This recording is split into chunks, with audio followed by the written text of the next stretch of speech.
Watch Colorado, baby. That's what's happening right now on the potential Big 12 expansion front. I'm Pete Mundo, Heartland College Sports, covering the Big 12 Conference is how you join us.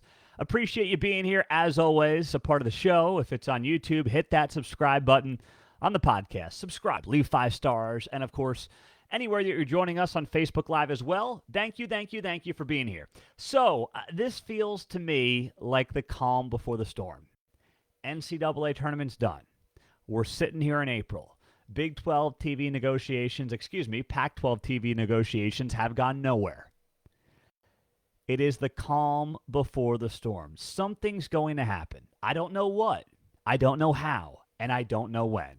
But something is going to happen on this front that is going to explode the Big 12, the Pac-12, and the college sports landscape in the coming weeks. And I say watch Colorado because that was a recent report that came down this week from the New York Post's Andrew Marchand. Now, you're probably sitting there saying, what would a guy with the New York Post know about Big 12 expansion? Well, Andrew Marchand is known as one of the top media reporters in the country, if not the top. He's very good. I've been reading Andrew and following him for a very long time. He's not a nobody if you follow this stuff for a living, and many of you know that name as well. I'm just saying if you don't think it's a no-name. Andrew Marchand is very tapped in on the media side of what is happening. He's got a lot of connections. And he put out an article this week that simply said the Pac-12 media rights, the team to watch on the Big 12, Pac-12 front is Colorado.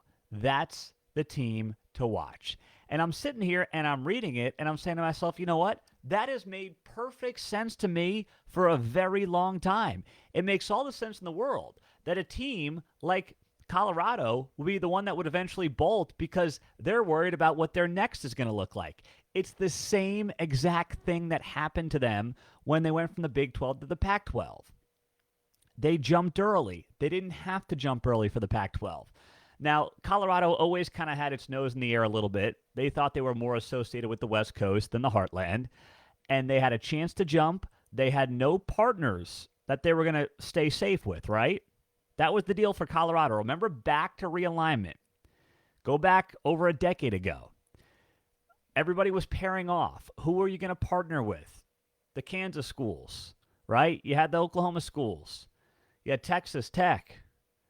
You had those pairings. What was Colorado going to do? They didn't have a natural partner. So when they got the Pac-12 invite, they bolted. They jumped. They jumped out of fear. They did not want to be the team left standing. They didn't want to be the ones holding the bag. So they jumped early. And that, along with Nebraska and obviously everything else that happened, ultimately almost led to the Big 12's demise. Of course it didn't, but it almost did. So now here we are over a decade later. And the same situation is playing out. It's a cliche, but history may very well be repeating itself. Colorado does not want to be stuck as the last man standing in the Pac-12 because then the Pac-12 becomes the Mountain West. And Colorado's got a lot of enthusiasm right now. They got Coach Prime, Deion Sanders there. They had a sold-out spring game. I think they had like 2,000 people at their spring game last year. They sold out the stadium for the spring game this year. They cannot afford to lose this momentum. And you know that Deion Sanders walks right out that door if the Pac-12 implodes in his face. Deion is not going to put up with that kind of embarrassment on his watch. They've invested heavily in him in this program right now, and they cannot afford to be a team stuck with Cal and Oregon State in whatever the heck the Pac-12 looks like if this thing does implode and if the money's just not there. So the official report from Andrew Marchand read as follows, quote, the Pac-12 media rights agreement won't be completed until late spring or early summer, according to The Athletic. They said the CW is now in play. The CW. Here's Gilmore Girls for the 897th time, followed by Cal and Stanford. In fact, we actually think our numbers are better for Gilmore Girls than the Cal-Stanford game kicking off in a half hour. So we're not going to do a pregame. We're just going to run Gilmore Girls right into Cal-Stanford. I mean, I'm just saying, you could see it, could you not? Anyway, Marchand adds, they said the CW is now in play. We will add this to the conversation around potential defections From the Pac-12 to the Big 12, he adds, watch Colorado. Keep an eye on Colorado, says Andrew Marchand, media reporter from the New York Post, one of the best guys in the business. That's been the school to watch, and it makes perfect sense. If the Pac-12 is going to get a cheap, disappointing media deal, which looks more likely by the day, every day that passes, the worse it is for the Pac-12. Every single day that passes without a deal is a bad day. Look at this economy. Ad revenue, ad spending is down across the board. The economy is soft. And you know what? It's only softening if you ask the economic experts. That's not changing by the end of April. That's not changing by Memorial Day. And the Pac-12 is trying to negotiate a TV deal and cobble something together that's anywhere close to the Big 12 with what kind of leverage? You have none. And as we talked about last week on the show, there's no guarantee that, by the way, the league is in a position where it can sit there and turn anybody down. How could you possibly, if you're the Pac-12, turn anybody down right now?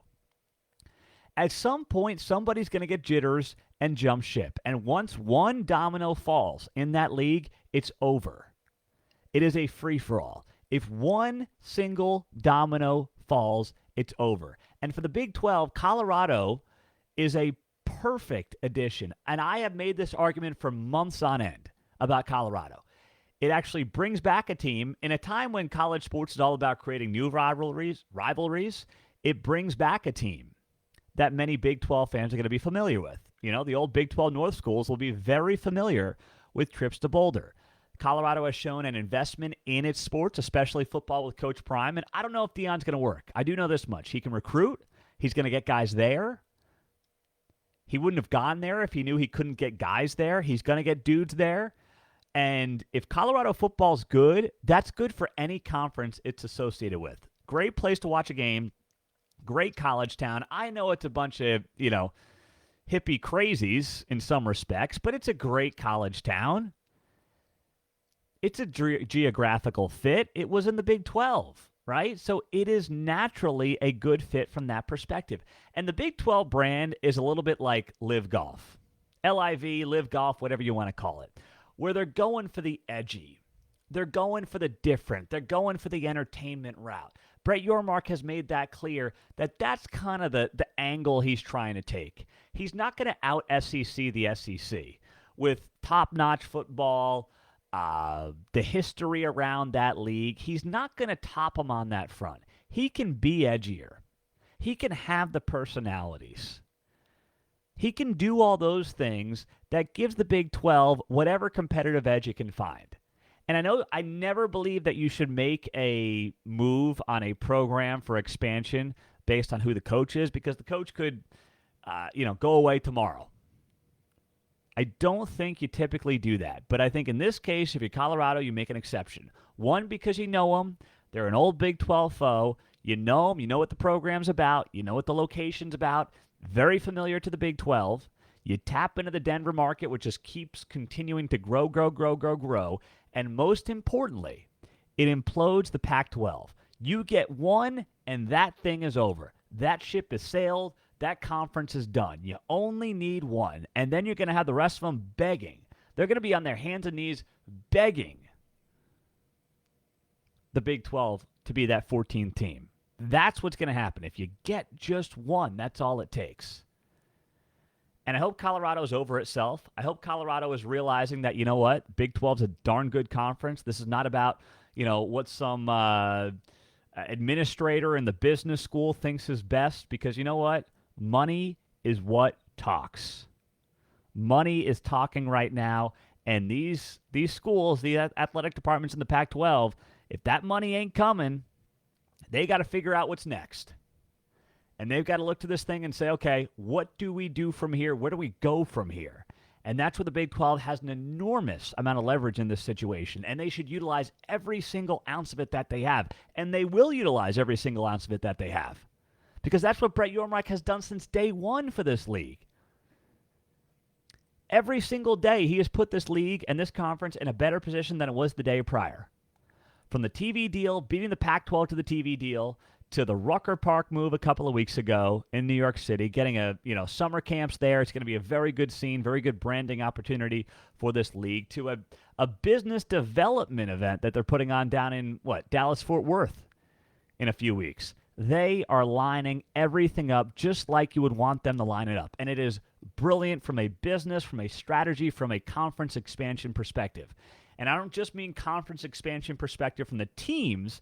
I mean from a branding perspective. It makes all the sense in the world. And you know what? At some point, I think we're going to have to do it. Believe in Brett shirts. I just think we're going to have to do that. Believe in Brett. And if you're a Big 12 fan, you've got to be on board with that. Believe in Brett. Because this league is in an outstanding place right now, and it is only getting better. Pete Mundo, Heartland College Sports. It's good to be with you. Hit that subscribe button on YouTube. Same thing if you're on the podcast. Leave us 5 stars, a rating, review, subscribe. We appreciate you being here. We appreciate you being a part of the show. And we got free Heartland College Sports koozies when you leave that rating and review, and send me a screenshot to Pete Mundo, Mundo, at heartlandcollegesports.com. We don't have some massive marketing budget. We just don't have that here.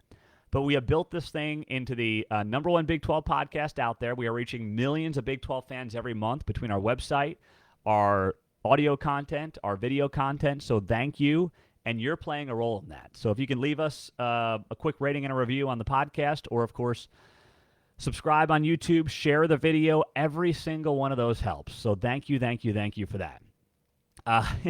Jared wants, this is on Facebook Live, in your mark we trust. That's good. I like that.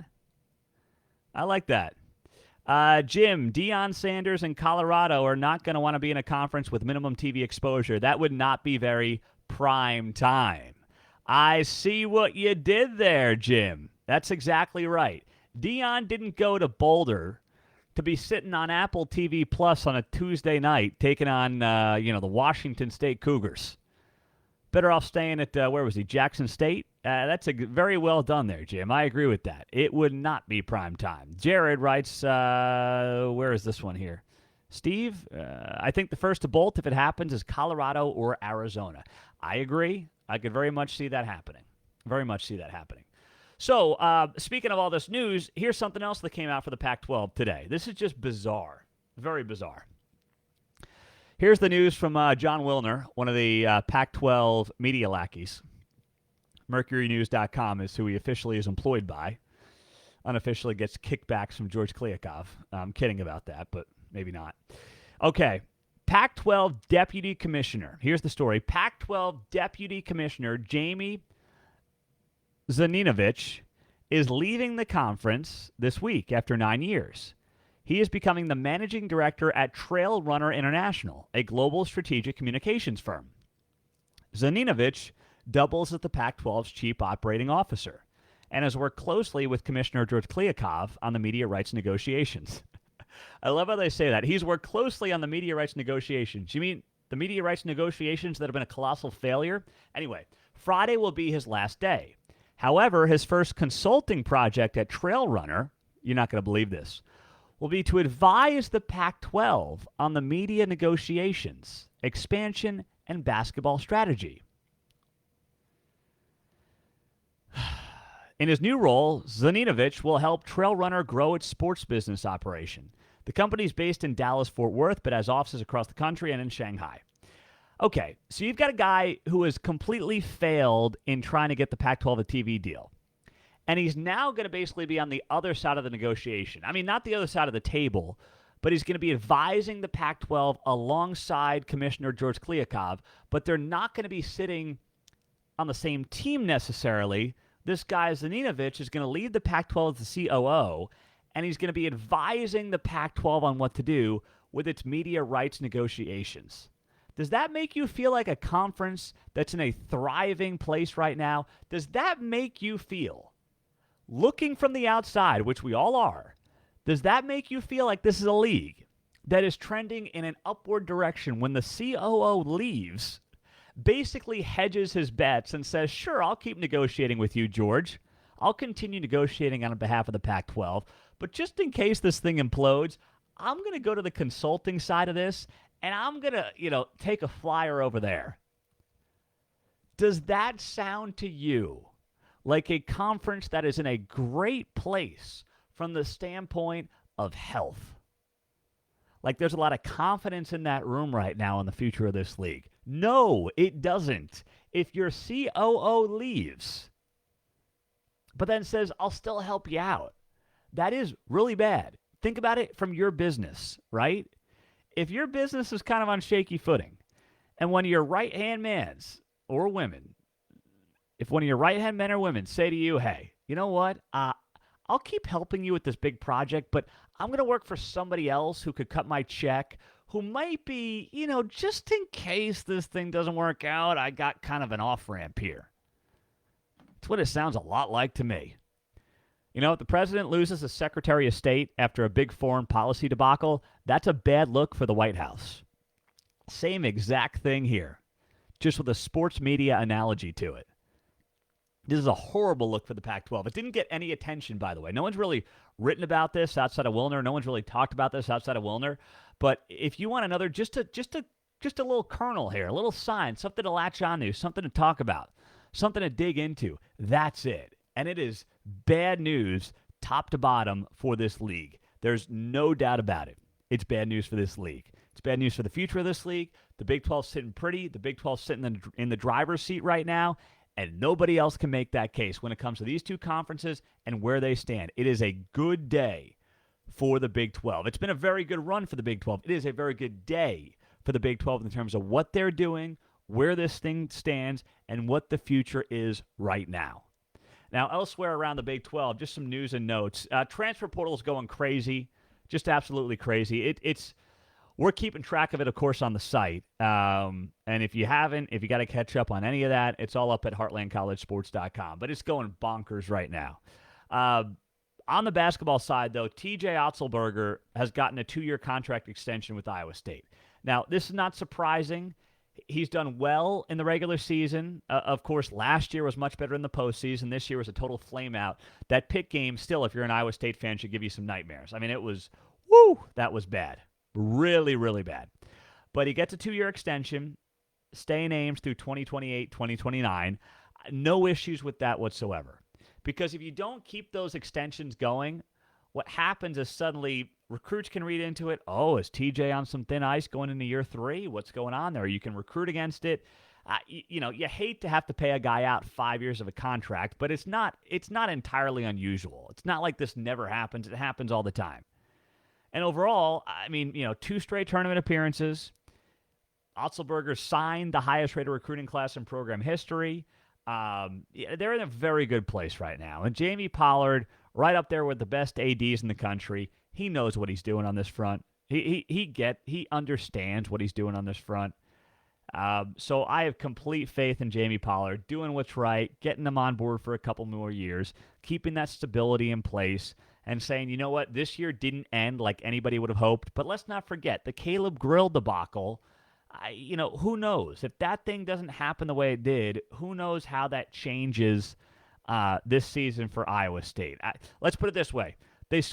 If that happens, they score more than 41 points against Pittsburgh. Can we all agree on that? Was it 41 or 40 or 42 or something like that? Can we at least all agree on that?